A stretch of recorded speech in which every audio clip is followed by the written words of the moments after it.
Hey there everyone, this is Charles J. Basharp with the first official entry of Hashtag The Thing and its new home on YouTube.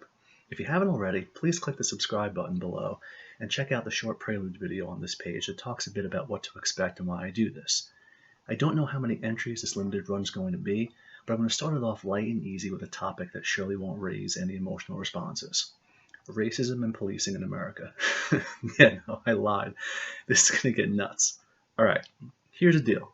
Honestly, this was going to be one long video, a little extra, a little bigger. But the more I wrote and the more I read, the more I realized how many things needed to be said and addressed in order to adequately convey the messages and hit on the different sides of some very complex issues. So what was supposed to be just an extra size season premiere became a season premiere miniseries event called Racism in America. That's right, this is the first of the 5-part premiere, Hashtag The Thing, episode 1.1. Racism in America, The Reckoning of a Nation.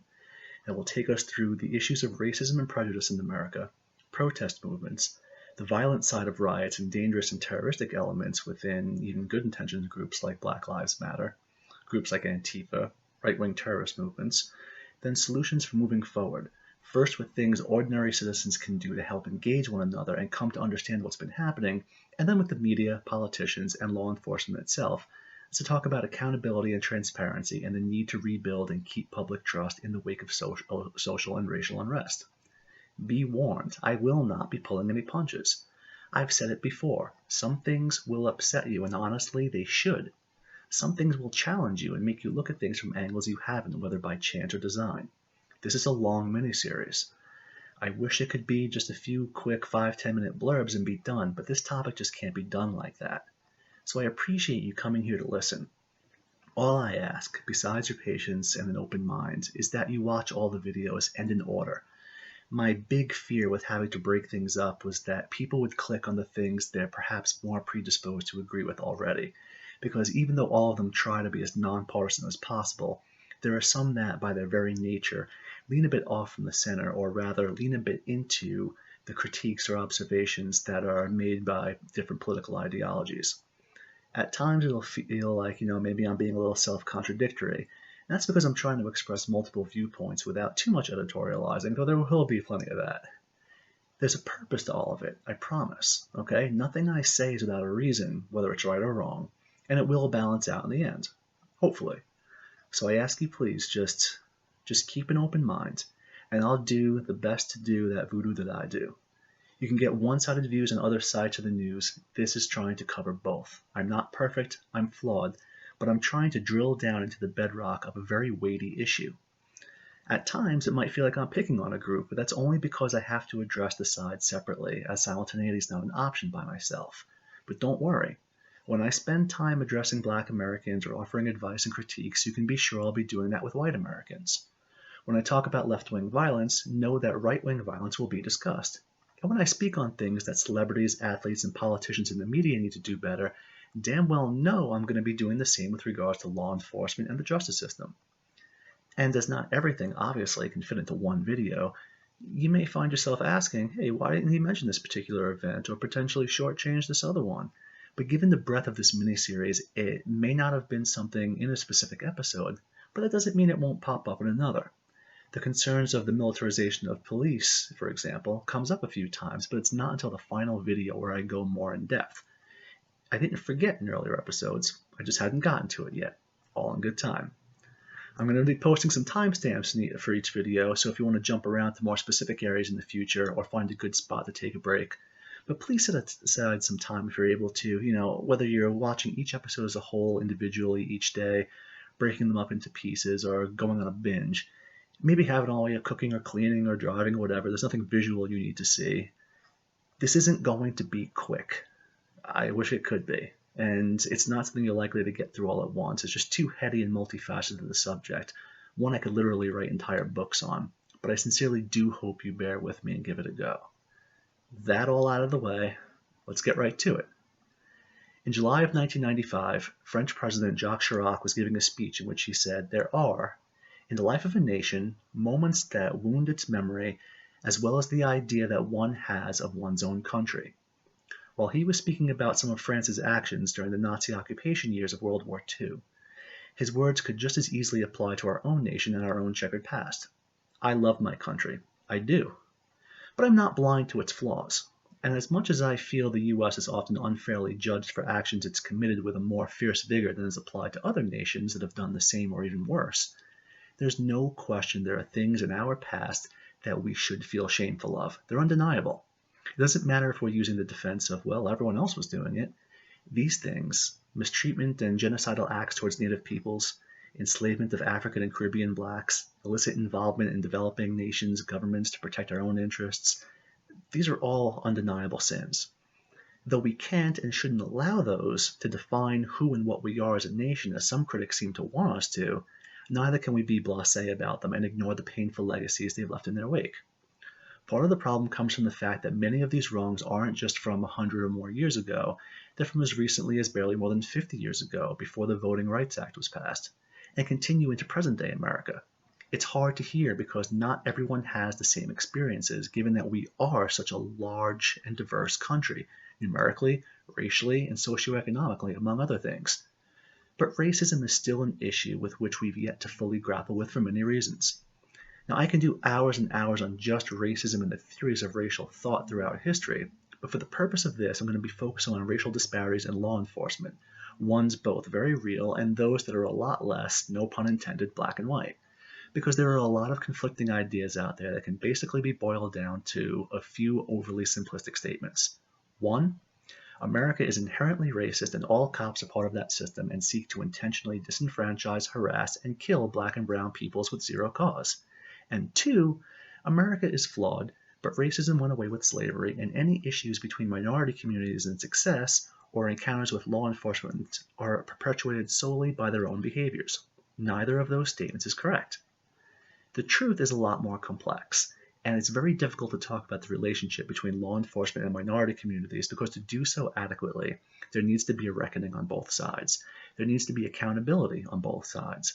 Further, there needs to be a willingness on both sides to listen to one another and divest emotional responses from the dialogue for it to have any chance of success, which is difficult. But the second your argument starts off with an absolute of all cops just want to hunt us and kill us every day, or if blacks would just stop committing crimes, there'd be less need for interactions with the police, it sets a combative tone that's easy to tune out. I know I, for one, am past tired with being lumped into the all white people do say, oh, mean stand for X. I'm an individual. I'm not part of some collective hive mind. And while I can't and will not deny that I do have certain privileges in being less likely to be passed up on a job for promotion, based on my name, race, skin color, or gender, or that I'm less likely to be randomly stopped by the cops for standing around or just walking to school, my experiences are my own. They're not everyone else's. Talk to white people in different areas, heck, in different houses on the same block, they'll tell you different things. Many of us have experienced racism, and many men experience sexism. But the thing is, in those instances, while real, while serious, they are more often than not exceptions to the rule and not the rule themselves. That is, they aren't the result of a systemic form of oppression. I had a job where the boss was a woman going through a bad divorce, nasty, and took it out on me and any young men. Her coworkers would apologize to me all the time and explain. She wanted me gone, but my temp agency didn't have a female available to replace me, and I hadn't done anything wrong. But the second they got one, they swapped me out. That was sexism. But my experience was far less common than what many more women go through in the workplace on average. I was threatened while out on a run by black guys who told me my cracker ass didn't belong on their block and was chased. I was denied an application for a job, just even the application, by a black man who said to me, "You're a 22-year-old white male. We don't need any more of you." That was racism. But my experience was far less common than what many more minorities go through every day in America. So we need to stop with the "but not all of X" defense by itself, because while it's true in nearly every instance, not all cops are bad, not all blacks are criminals, not all Muslims are terrorists, not all Christians are homophobic, not all men are rapists, etc. It's a deflection from acknowledging that there are people in every demographic that pose a problem and a threat to true peace and racial harmony in our country. And instead of reacting to every story of legitimate racism with a defense of other people in that same perpetrator group to show that they're not all the same, we're turning away when we do that. We're turning away from empathy and making it about us and not about the victim. And I saw it and I see it every September 11th, where there are hundreds of posts on Facebook reminding people that not all Muslims are al-Qaeda terrorists. Yeah, obviously, that's a completely true statement. But the day is about remembering the victims that were actually the victims, not the ones you're preemptively trying to white knight for by making this about how innocent Muslims must feel lumped in with them, and not about the 3,000 Americans of all walks of life who were murdered. When a cop unjustly kills a black man, it is right to say, in terms of being correct, that the majority of cops aren't like that. The numbers more than prove that. But it's not about the cops in that moment. It's about the person unjustly killed, and a system that ignores it far too often. And of course, this cuts both ways, and we need to be careful about falling into the trap of, with the latter example, saying things like all cops are bad, period. Because then that puts people on the defensive. And people like me, who were cops and never did anything wrong, rightly take umbrage with such reckless statements, just as, equally rightly, a black man should take it being lumped in with all instances of black crimes. So yeah, it seems odd to some folks that there's a protest for one black guy shot by a cop, but not for 50 black people shot in Chicago in a single weekend every weekend some months. But that's not the point. We need to listen to why these instances, however fewer they may be than others in terms of numbers, are so important and emblematic of a deeper-rooted prejudice that exists in our justice system and really has from the start. Because for all of the talk of the people, by the people, and for the people, in America it hasn't always, and too often still doesn't, truly mean all the people. On May 25th of this year, police in Minnesota were called to a scene which led to a fateful encounter with one George Floyd. The man was agitated, a little bit drugged up, had multiple priors, and counterfeit bills, and the police were responding lawfully, not just driving around looking for a black guy to pick on. During the encounter, several videos of which exist, he resists a bit and is subdued, and then tries to tell the cops that he can't breathe, and has anxiety from just recovering from COVID-19 and does not want to go into the back of the cop car, just wants to lay down. At one point, he does wind up on the ground, on his stomach, after which Officer Derek Chauvin kneels on his neck. Now, during this time, Floyd says repeatedly that he can't breathe, and witnesses are heard reiterating that to an apathetic Chauvin. It's at least 2 minutes just going off the timestamps of one of the videos before the officer makes a call for an ambulance. It's at least one additional minute before he calls for the ambulance to be upgraded to an emergency. George Floyd ultimately died shortly thereafter, murdered. And it didn't take long for all hell to break loose nationwide. Now, before I continue with this case, there's some legal jargon that I need to get out because these are things the public is largely unaware of because most of their knowledge of policing comes from TV and police and TV movies and stuff like that. And they tend to be as knowledgeable as the guy watching a football game and totally sure the quarterback should have done something else because he's an expert at Madden on PlayStation. What is lethal force and when is it authorized? Good questions. Law enforcement uses what's called a use of force matrix that determines what actions are permissible given a situation. So, solitary guy sitting in front of the White House not wanting to leave, you start with verbal commands. If you need to, you can use a pressure points, to physically remove the individual if he's like gripping onto the fence line. But unless he's more actively resisting, that's it. No tasers, no pepper spray, no batons, no firearms, no grenades, no tactical nukes, that's it. All right? Now, if he starts fighting back, now everything outside of the guns is on the table in the immediate, unless he becomes armed. And here's the key part of lethal force. Lethal force is permissible in the event that there is a reasonable belief that the perpetrator is engaged in an action that is likely to lead to the death or grave bodily harm of the officer or another person. So it could be, he's just fired a gun at you and then he's running off with that gun towards somebody else. Well, that's, you have a reasonable belief that he's going to go hurt somebody because he's just shown, that he's actively violent. Someone coming at you with a knife, another reason. Now, grave bodily harm is defined as injuries to the head, neck, or spine that can cause permanent damage, brain damage, paralysis. An individual need not be armed to meet this criteria. Here's where people mess up a little bit. If there's someone kneeling on someone's neck for a handful of minutes and suffocating him, and the guy on the ground is about to expire and the cop can't reach him in time to physically shove the attacker off and nothing else has worked, it can be argued that lethal force is acceptable even though the attacker wasn't armed technically in that situation. The same for someone beating someone's head into the ground like that. That can definitely kill or paralyze or whatever. The same for dragging someone from a car. Now, those cases are often harder because people hear unarmed and automatically think not dangerous. but that's not always the case in all instances. Another common question is, well, why don't cops just fire warning shots or shoot a leg of a suspect if they're charging at them with a knife or anything like that? Well, we're not permitted to shoot warning shots because they can hit someone else. And shooting into the air, well, it's physics. What goes up must come down, so that's a hard no. As for trying to hit a flailing limb in real time, this isn't Call of Duty or Wolfenstein with aim assist. Police are trained to hit center mass because it's the biggest target on the body, and unlike arms and legs, it stays pretty static even as someone's coming at you. All right, you see how that works. You ever wonder why a basketball player can be at the foul line late in the game and on the second shot not just aim for the front rim and try to get the rebound, maybe get a follow-up basket or kick it out to a teammate to kill some more time? It's because it's hard to intentionally miss when so much of your practice is muscle memory. In training, we learn to hit a target through repetition over and over. It's reflexive.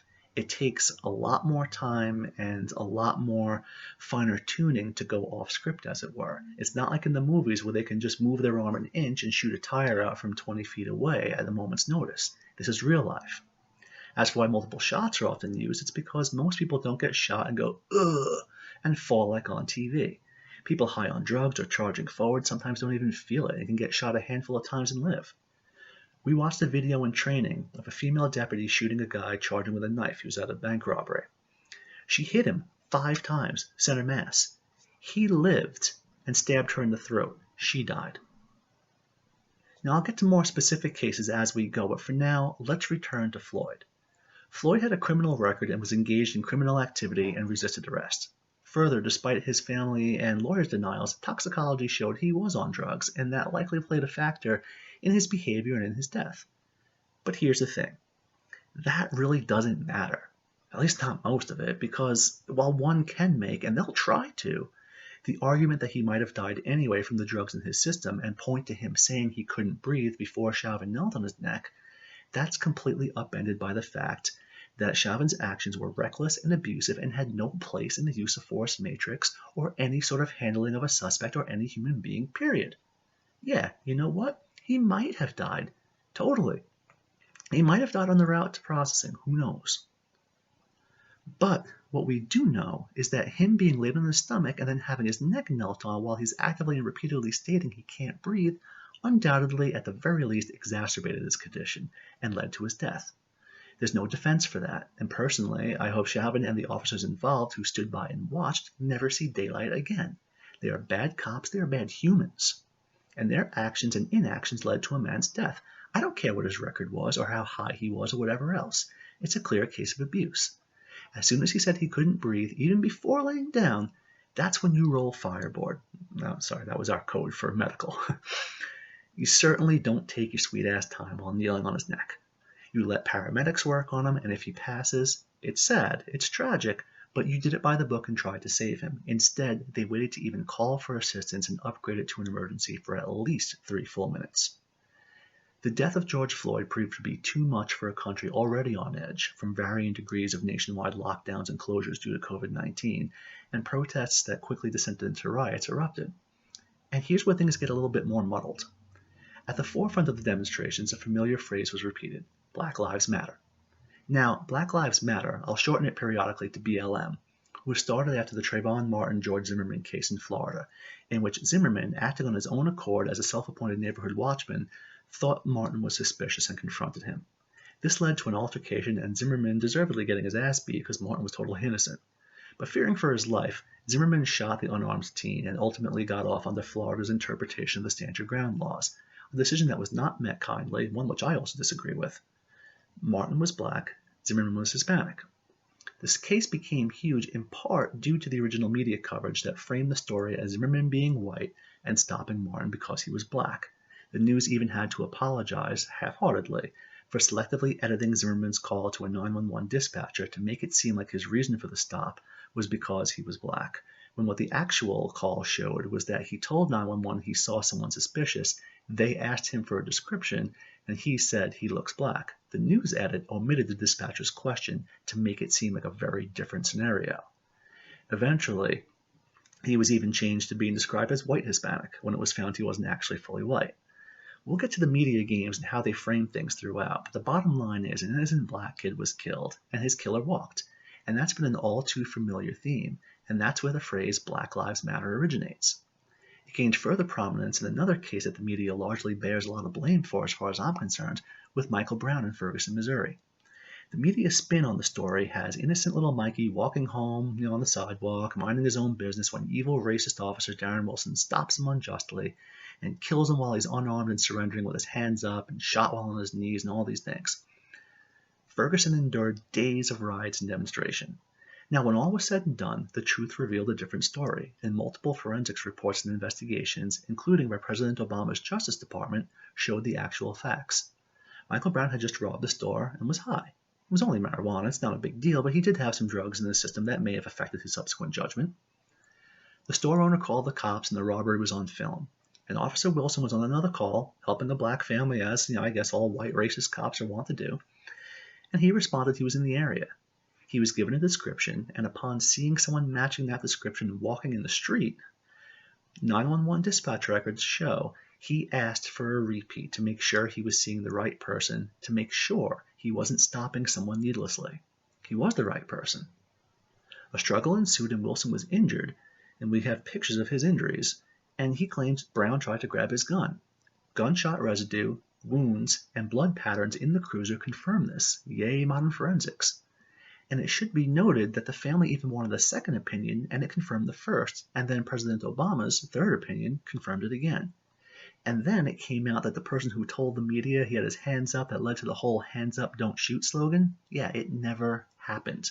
Nor was he ever shot while on his knees or any of that stuff. All right? Washington Post columnist Jonathan Capehart, who happens to be black, solemnly reported these facts and hoped it would not derail a very important story of very real cases of racial injustice at the hands of law enforcement. He related how upset he was reading the evidence and seeing that Officer Wilson did in fact know about the robbery and did in fact confirm he was stopping the right person and did in fact have a struggle in his cruiser, and that hands up, don't shoot was, in his own words in the headline of his article in the Washington Post, built on a lie.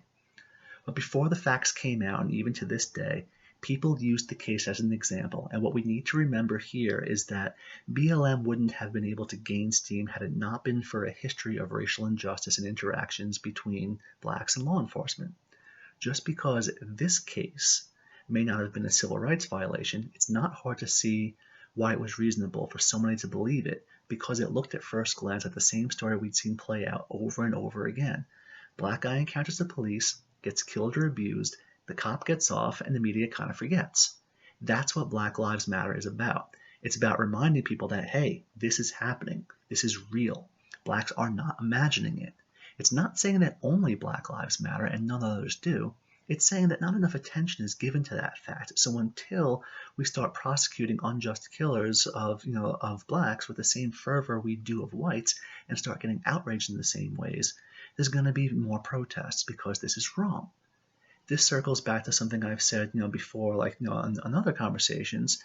We shouldn't respond to the phrase Black Lives Matter by saying all lives matter. That does nothing, because people saying Black Lives Matter, again, aren't disputing that fact. They're not saying, again, only Black Lives Matter. So when you try to show some superiority by saying, well, I think all lives matter, you're not helping, no matter how innocuously you intend it. And honestly, most people who say all lives matter, they aren't saying it with malice, they just don't get it. But it's like walking up to someone at a breast cancer walk and screaming about how there are other cancers. We know, they know, that's not the point. The point is that although cops kill more whites numerically per year than blacks, the proportion of blacks killed compared to the population is higher than it should be, with some estimates showing 32% of police shootings being of blacks despite them being about 14% of the population. They're also at least twice as likely to be fatally shot, and those numbers can go up when we talk about unarmed individuals. Now here things can get tricky because raw numbers don't always tell everything. In order to do a full study, we need transparency from law enforcement, the race of the officers involved, how they've responded to other cases, and all these other factors that are important. It's easy to say, hey, there's disproportionate blacks killed compared to the population, but then one can say, well, hey, there's this bigger disproportion of blacks committing murder to the population. And then someone can counter with, well, hey, maybe some of that's because blacks are more likely to be charged and convicted and so on. It just goes in a circle. So it's really hard to go off pure numbers. Several attempts have been made with varying results, but we're missing too much data to really prove things definitively, something I'll be talking about in the final video of this miniseries, with solutions towards fixing those gaps in the data. What we can prove, however, is that the justice system routinely doles out harsher penalties for black suspects compared to white suspects for the same crimes, often being less likely to offer deals or go for minimum sentencing. Some of that can be socioeconomic in nature. I guarantee a poor white guy like me isn't getting off like OJ did. But most of it has been a practice for centuries in America, and that's why black Americans are fed up and tired, and rightfully so. They contributed to this country involuntarily, then continued to contribute voluntarily and were spit on. They served in 2 world wars and couldn't even vote freely. Some black soldiers even stayed in France after the war instead of going back to the US because of Jim Crow laws. Think about that. They stayed somewhere where they were Nazis because it was better than home. Come on. I mean, there's no way to deny that there is a system in place that allows for this sort of disproportionality to exist.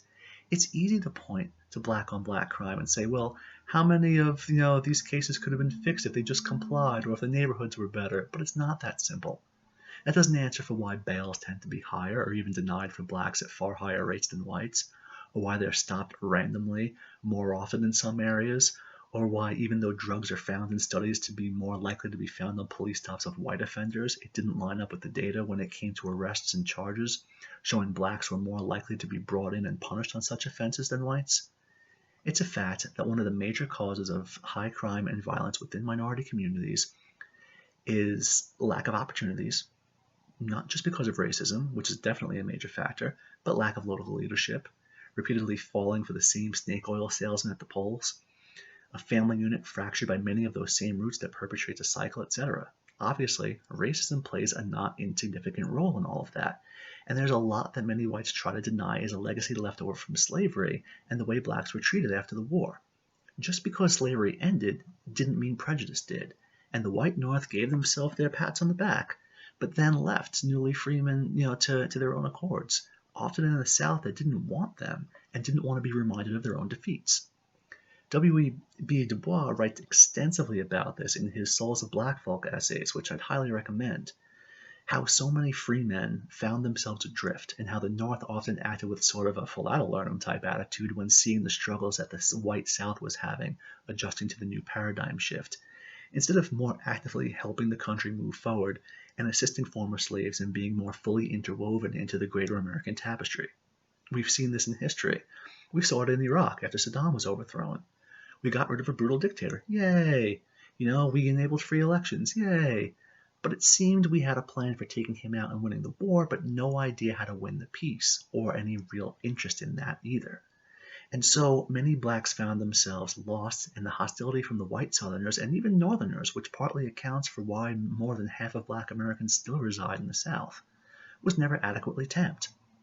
Add that to the fact that it took another century for the nation to allow blacks to vote freely, and we can see, how much could have been avoided had the liberators actually had any follow-through. Instead, they were almost like precursors to today's social media warriors.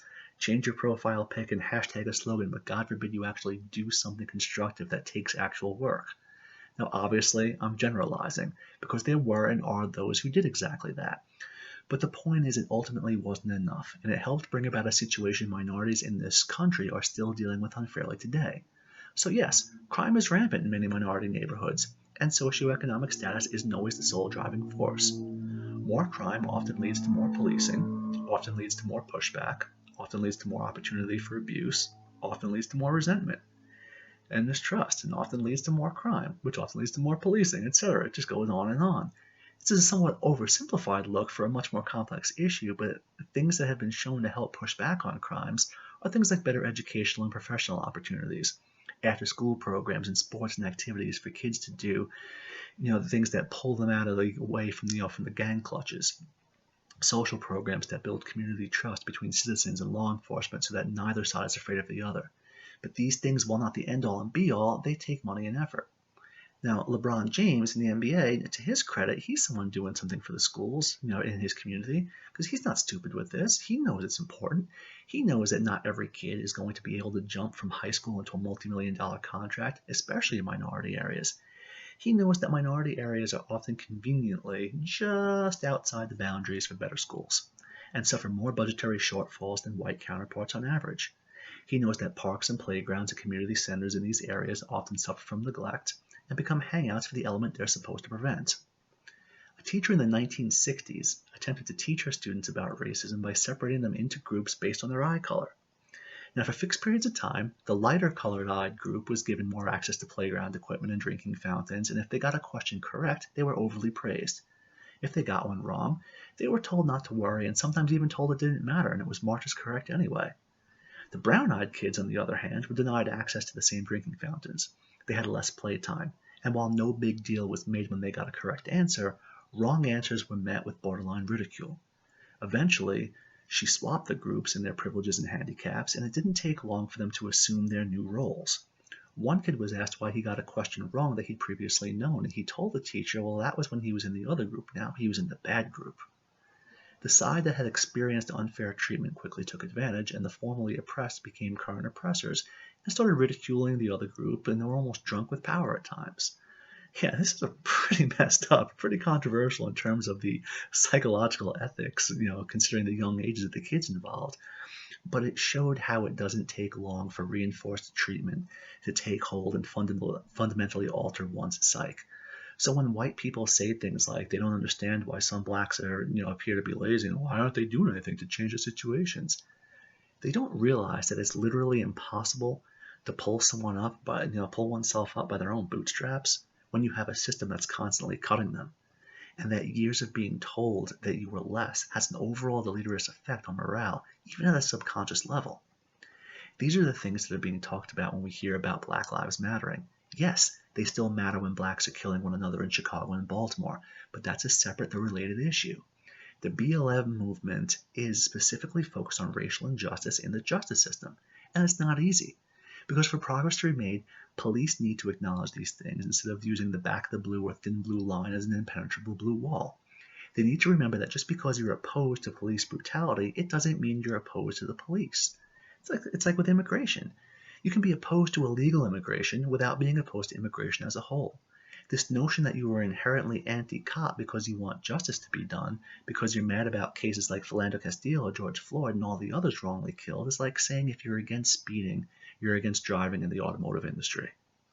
Now, on the other hand, on the other side, it's impossible to move on without acknowledging how many cases begin because law enforcement is justly called to an actual crime in progress and it escalates needlessly regardless of how police were behaving at the onset. Those are things that really need to be looked at as well. What's causing the escalation? Are cops more likely to be tolerable to comparable escalations by a white suspect versus a black one? It's very possible. Are blacks, because they have the experience or are constantly told that the cops are out to get them, already on the defensive and edgy and ready for the worst? That's possible too. We already know there's an even larger disparity between men and women killed by cops. The reason usually comes down to, well, men tend to be more aggressive and commit a larger share of the crimes. But when we try to apply that racially, it becomes a bit of a no-fly zone because it's actually a lot more complex for both data sets. There has to be an acknowledgement of how many police interactions were lawful, or because of a citizen complaint, as opposed to the myth that cops just drive around looking for blacks to kill that's often perpetuated in common media. When the stop and frisk laws in New York City were questioned, data showed that yes, blacks, despite a numerical disadvantage, were stopped far more frequently. But it also showed that neighborhoods which had the most interactions and where police were most often called to were predominantly populated by blacks and minorities, so that it was proportionate to the local demographic. I bet if you look at NHL stats, you're going to find a lot more white European players getting called for major penalties than black ones. It's an obvious demographic stat.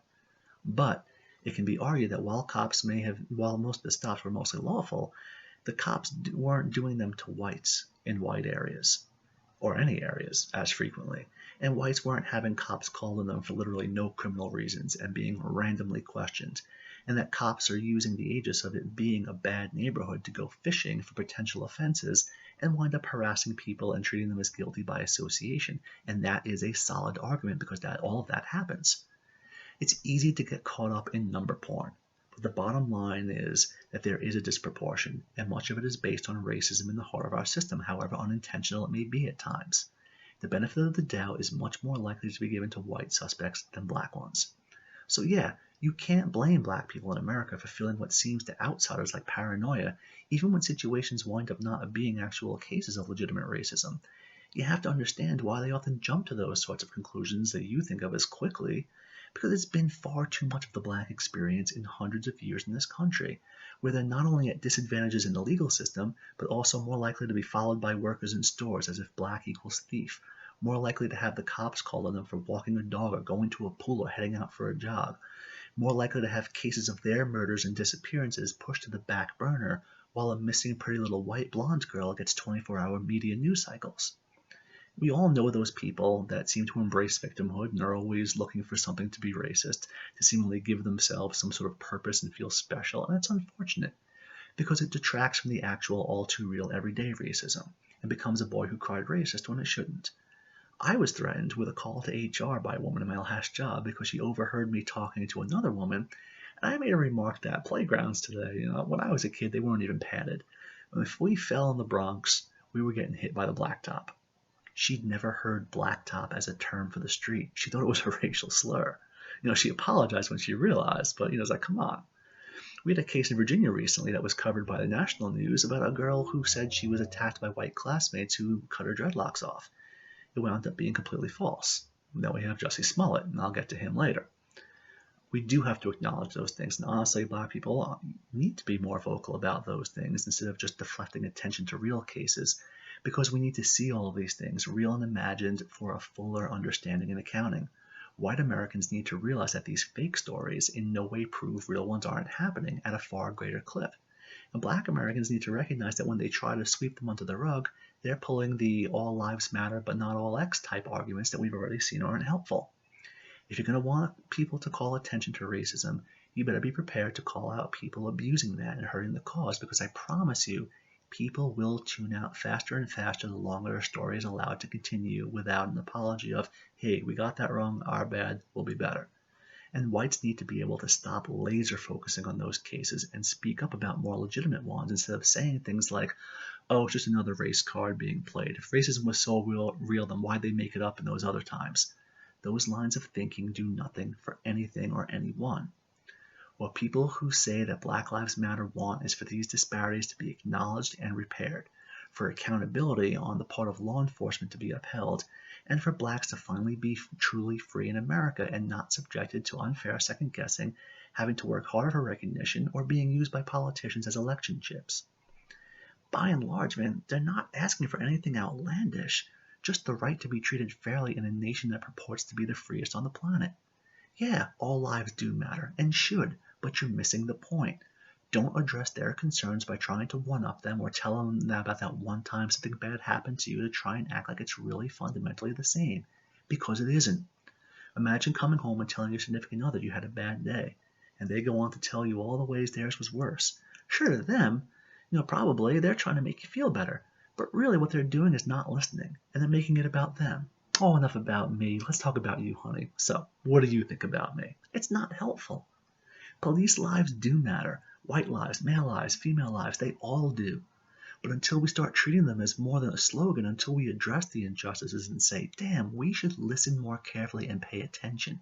We should redress wrongs and be willing to understand that an admonishment for our past actions or some of our current institutions and reactions to things doesn't mean it's a personal attack on us. It won't change. It's hard when you haven't done anything wrong and you get lumped in with a broad generalization, but let's remember, it's not about you, and try to see where it's coming from instead of trying to deflect and getting defensive. But now, here's where we're going to get to another very touchy subject in the next video. Think of what to do, what not to do.